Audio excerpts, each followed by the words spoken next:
Bien, vamos a algo que a lo mejor usted ha escuchado, lo hemos adelantado también en nuestros titulares. Fiebre, dolor muscular, agotamiento, erupciones cutáneas son algunos de los síntomas de la llamada viruela del mono, que es una extraña infección que se registra principalmente en África, pero que ya se ha comenzado a propagar a países como España, Reino Unido, Portugal y Estados Unidos. Por ahora, esta patología no tiene tratamiento. Queremos conocer más. Estamos para esto en contacto con Susan Bueno, académica de la Universidad Católica e investigadora del Instituto Milenio de Inmunología e Inmunoterapia. Muchísimas gracias por estar con nosotros y bienvenida. Buenas tardes o buenos días todavía. Buenos días todavía, Carla. ¿Cómo estás? Bien. La primera pregunta tiene que ver con cómo ponderar esta enfermedad que, claro, sabemos en África existe hace tiempo, hace años, que ahora llega además con algunos casos a Reino Unido, a España, bueno, a Europa, a Estados Unidos, y a raíz de lo que ha pasado con el COVID, nos alertamos muchísimo. Decimos, bueno, con la globalización Claro. va a llegar. ¿Qué tan grave es esta llamada viruela del mono? Bueno, ocurre que primero que todo creo que es muy importante tener en cuenta que justamente por la situación pandémica que estamos viviendo durante los últimos 2 años, obviamente ha habido una mayor preocupación con respecto a las enfermedades de carácter infeccioso por este potencial que tienen, por supuesto, de poder diseminarse por todo el mundo y generar pandemias, ¿verdad? Pero las enfermedades infecciosas es una, digamos, son características o es un proceso que se va produciendo permanentemente. Y justamente las enfermedades infecciosas emergentes son aquellas en su mayoría que provienen de contacto, por ejemplo, del ser humano con otras fuentes de microorganismos, como por ejemplo animales salvajes. Y de hecho, en África, que es lo que se denominaría, digamos, como una endemia, esta enfermedad se ha reportado hace bastante tiempo con un número establecido de casos anualmente, pero lo que llama la atención es que ahora estén apareciendo casos fuera de África, que era principalmente el lugar en donde se encontraba endémicamente esta enfermedad. Yo creo que un aspecto muy importante es justamente los niveles de evaluación y de alerta con respecto a las enfermedades infecciosas después de la pandemia, claramente, y es natural que estén muchísimo más elevados, pero justamente hay que evaluar y hacer bastante investigación científica para determinar si efectivamente este brote que se está produciendo en otros países o en otras localidades que son fuera de África se debe justamente a cambios en este virus que ya existía, ¿verdad? Y que está facilitando la transmisión de persona a persona. Ya, hay que ver si es que se llegara a comportar de otra manera, pero si fuera como es hasta ahora y lo que se sabe, ¿es una enfermedad grave, doctora? Porque además yo he escuchado que allá, en África, efectivamente tiene tasas de mortalidad que pueden ser consideradas altas, digamos, pero la situación en África es muy distinta en términos de qué tan sana es la población, qué tan robusta es la capacidad de la salud hospitalaria para enfrentar una enfermedad como esta. Lo digo un poco para tranquilizarnos, ¿no? No, por supuesto, y eso es un punto muy importante lo que menciona Carla, porque justamente al igual que lo que nos hemos ido familiarizando, ¿verdad?, con SARS-CoV-2, el virus que causa COVID-19, se generan diferentes variantes, entre comillas, lo que se denomina también en microbiología cepas, y hay diferentes tipos de cepas que en general, una de las más como prevalentes de esta viruela del mono, tiene una mortalidad que se ha observado en población sana de cerca del 1%. Hay algunas que son, digamos, más, que producen un nivel de mortalidad más alto, pero justamente también esto se ha visto en personas que tienen condiciones predisponentes. Es decir, personas que tienen problemas de inmunidad en niños pequeños, por ejemplo, y en general en población que es más susceptible justamente a tener las manifestaciones más severas de enfermedades virales de este tipo. Pero justamente depende mucho del estado de inmunidad de las personas y también depende del tipo de microorganismo que esté causando esta enfermedad. Y justamente uno de los aspectos muy importantes, y yo creo que también es relevante también para que la población esté al tanto, así como estamos todos hoy en día muy claros de que existe un brote epidémico de una enfermedad que no estaba diseminada anteriormente fuera de África, también están los mecanismos de investigación identificando cuáles son las características particulares de este tipo de, o digamos del tipo de virus que estaría causando estos casos fuera de África, justamente para determinar cuál es su potencial patogénico y también, por supuesto, para determinar cuáles son las mejores formas de poder prevenirlo y así poder identificar cuál es la población que está más en riesgo, cuáles son las medidas para evitar su diseminación y, por lo tanto, obviamente, siempre la emergencia de una nueva enfermedad infecciosa es preocupante, pero claramente siempre hay que tener el resguardo de tener la información apropiada para poder conocer su potencial, digamos, pandémico, su potencial de diseminación y también a quienes van a afectar. Ya, ahora en concreto se está estudiando como esta posibilidad de brote, pero ¿qué se sabe de lo que se conoce de esta enfermedad históricamente? ¿Qué tan transmisible es? ¿Cómo se transmite? ¿Y cuáles son los síntomas, las manifestaciones? Estábamos viendo ahí en imágenes lo más visible tal vez, que son como estas erupciones cutáneas, que yo no sé si en todos los casos se da, porque claro, cuando a uno le dicen viruela, varicela, uno como que inmediatamente se acuerda como de estas erupciones cutáneas, ¿no? Correcto. Y eso también es muy importante. Justamente este virus de la viruela del mono es también de la familia del virus de la viruela humana. Son, digamos, especializados o adaptados al mono, justamente, pero genera una enfermedad equivalente a lo que generaba la viruela en los humanos. Y recordemos que la viruela es una enfermedad que venía acompañando al humano por muchísimo, o sea, desde relatos históricos muy iniciales, que esta enfermedad se había descrito como parte de las enfermedades que afectaba al ser humano, y justamente a través de la vacunación, esta enfermedad se logró erradicar.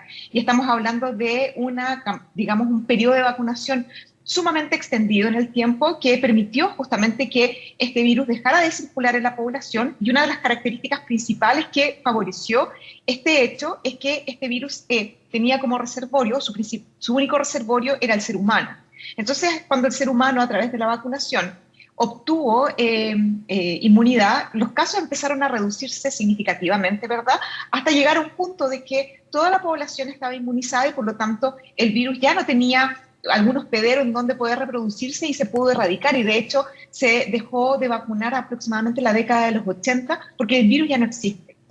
Pero en el caso del virus de la viruela del mono, que es de la misma familia, genera una enfermedad equivalente, como usted decía, Carla, que son erupciones en la piel, que en general parte con una enfermedad como mucha fiebre, con fatiga, y esta característica que son estas pápulas en la piel, que es principalmente en la cara, en las manos y también en otras partes del cuerpo, que se observa a nivel cutáneo.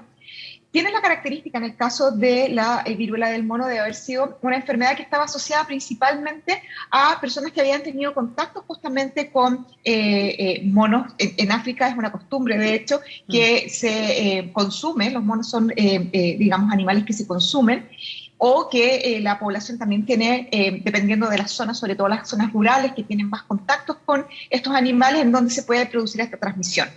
Y por lo tanto siempre se dan casos porque se produce el contacto, digamos, con estos animales. Sin embargo, lo que se está justamente evaluando ahora, cuál es el origen de los casos de las personas que lo han presentado, sobre todo hay casos en Estados Unidos, hay casos en Reino Unido, que podría ser una transmisión de persona a persona porque no han estado en contacto ni en términos de consumo ni directamente con estos animales. Claramente, al ser una enfermedad que está, digamos, es un tipo de viruela que es adaptada al mono, en el ser humano produce una enfermedad que es menos severa de lo que era la viruela humana, pero justamente hay que tener observación y hay que tener cuidado, porque como lo comentábamos anteriormente, condiciones predisponentes, como por ejemplo un debilitamiento de la inmunidad, podría llevar a enfermedades severas que podrían ser mortales. Ya, entiendo que entre los síntomas está la fiebre, el dolor de cabeza, que es bien inespecífico porque podrían ser otras cosas, la fatiga, uno podría inmediatamente pensar en el COVID, ya que estamos todos como seteados en eso. Correcto. Pero las erupciones cutáneas es algo que se da en la mayoría de los casos, es como distintivo que nos pudiera permitir saber que estamos ante este cuadro y no otro.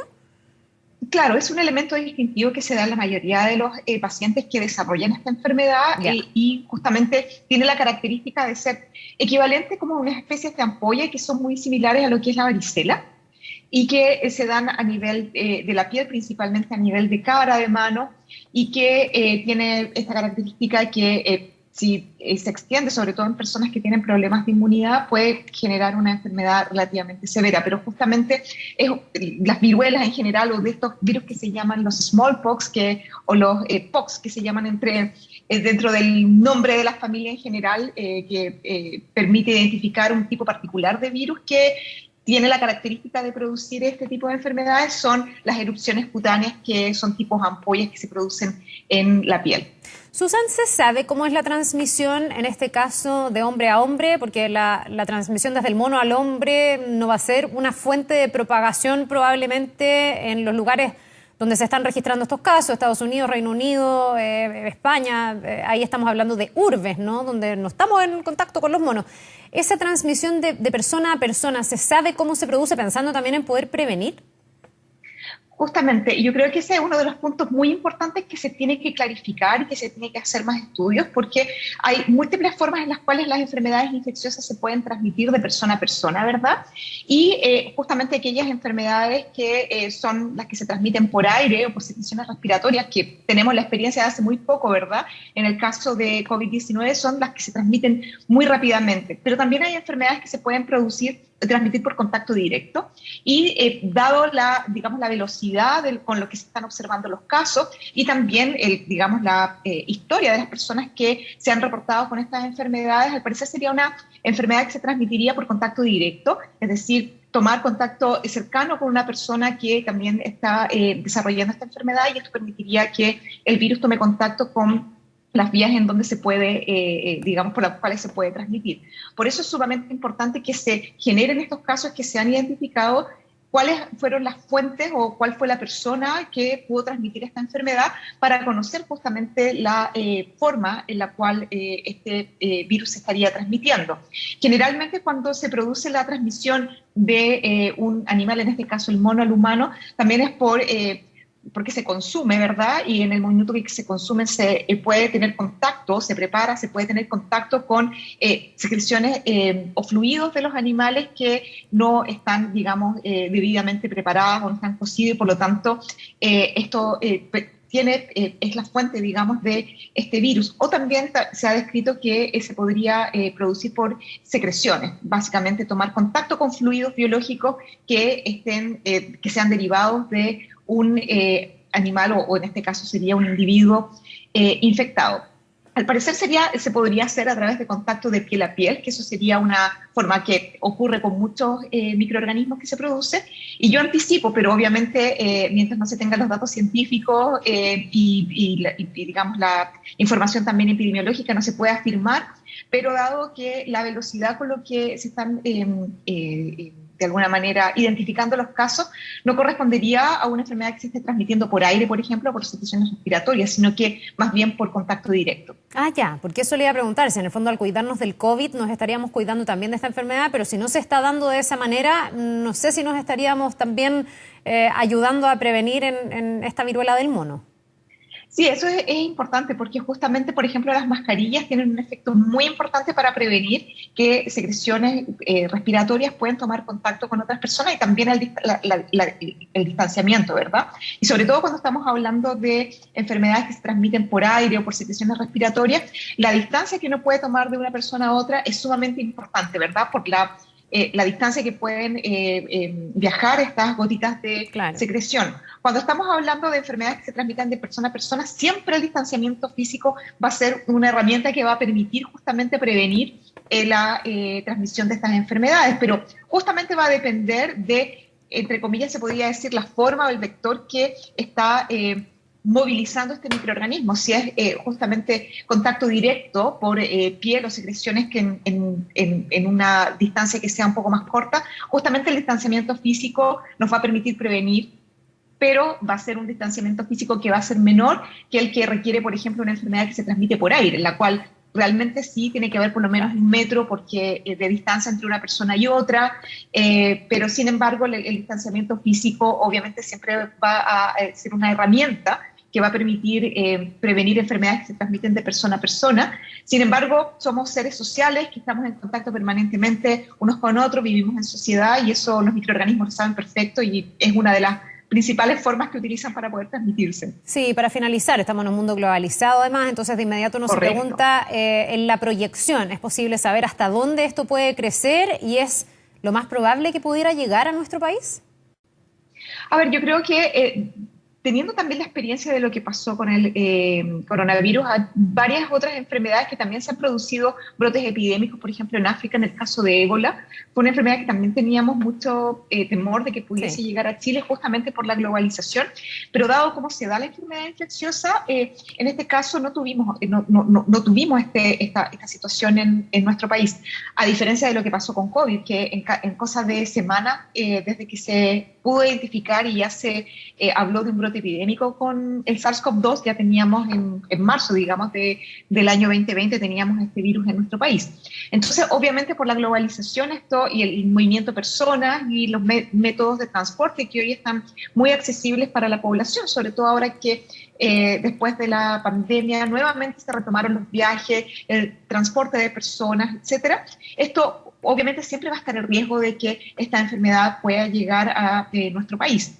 Y por lo tanto es sumamente importante ir evaluando, equivalente a lo que pasó con el coronavirus, cómo va evolucionando en los lugares, en los sitios ceros, digamos, ¿verdad? En África, en Inglaterra, en Estados Unidos, y cómo va siendo su dinámica de aparición en otros países para poder ir anticipando la velocidad a la que eventualmente podría llegar a Chile si es que pudiese no llegar. Hace muy poco también tuvimos, recordemos, brotes también de una enfermedad que es la hepatitis en los niños, y justamente también empezaron a aparecer casos en diferentes lugares, pero la velocidad con la que se fueron emergiendo estos casos fue muchísimo más lenta de lo que se ha visto con otras enfermedades, y de hecho, felizmente todavía no tenemos ningún caso en nuestro país. Pero siempre hay que estar atentos porque la globalización es un elemento que facilita que enfermedades puedan transmitirse muy rápidamente entre distintas localidades. Así es. Bueno, ojalá que no pase, pero es bueno ojalá estar atento, estar alerta y entender un poquitito más de qué estamos hablando. Le queremos agradecer, Susan Bueno, académica de la Universidad Católica, investigadora del Instituto Milenio de Inmunología e Inmunoterapia,